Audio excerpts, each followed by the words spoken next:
None ईश्वर का साम्राज्य, वैसे तो सभी कुछ ईश्वर के साम्राज्य के अंतर्गत, हम स्वयं भी ईश्वर के साम्राज्य के अंतर्गत ही हैं।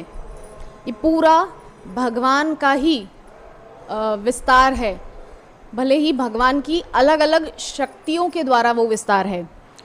आध्यात्मिक जगत भगवान की अंतरंगा शक्ति का विस्तार है, तो उसके विपरीत ये भौतिक जगत उनकी माया शक्ति अर्थात बहिरंगा शक्ति का विस्तार है। और हम जो हैं, हम तटस्था शक्ति के अंतर्गत आते हैं, जीव।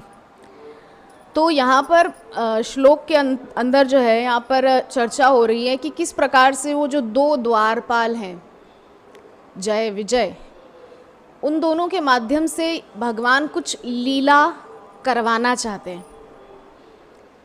हम सभी जानते हैं संसार में जो कर्मी लोग हैं वो भी बोलते हैं, एक्चुअली वो उनके पर्सपेक्टिव से बोलते हैं, उनका अपना दृष्टिकोण है कि जो कुछ भी होता है भगवान की इच्छा से होता है। कर्मी लोगों का दृष्टिकोण क्या होता है कि हम पाप भी करेंगे तो हम उसको बोल देंगे कि जो होता है भगवान की इच्छा से होता है। हमने चोरी की भगवान की इच्छा से की, हमारी कोई इच्छा नहीं थी। तो ये चीज़ वो भगवान के ऊपर डाल करके खुद बच जाना चाहते हैं। लेकिन बात तो सही है, क्योंकि जो भी होता तो ईश्वर की इच्छा से ही है। तो वैकुंठ जगत में ये जो घटना घटी, क्या ये भगवान के संज्ञान में नहीं थी? ऐसा तो नहीं हो सकता। जब इस भौतिक जगत में सब कुछ भगवान की इच्छा से हो रहा है, तो निश्चित रूप से वैकुंठ जगत में यानी कि आध्यात्मिक जगत में तो सब कुछ भगवान की इच्छा से ही होगा। वहाँ तो कुछ भी उनकी इच्छा के विपरीत हो ही नहीं सकता, क्योंकि वो तो पूरा उन्हीं का साम्राज्य है। हाँ, तो भगवान की इच्छा से सब कुछ हो रहा है। भगवान की इच्छा से वहाँ पर चतुष्कुमार उपस्थित हुए दर्शन प्राप्त करने के लिए। भगवान की इच्छा से द्वारपालों के द्वारा जो है थोड़े से दुर्व्यवहार का वो घटनाक्रम हुआ कि कैसे उन्होंने अपशब्द बोल दिए कि आप लोग अंदर प्रवेश नहीं कर सकते, इत्यादि इत्यादि।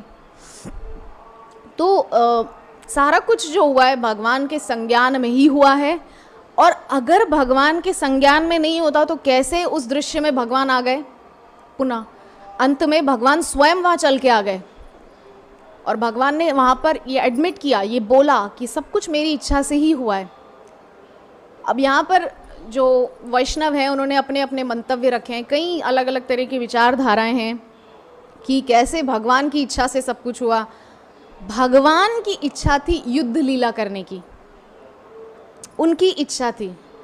मुझे याद आता है जब मैं उज्जैन में रहती थी तो वहाँ पर मैं जिस प्राइम लोकेशन में रहती थी ना, उसमें क्या होता है, वहाँ पे सारे जो फेमस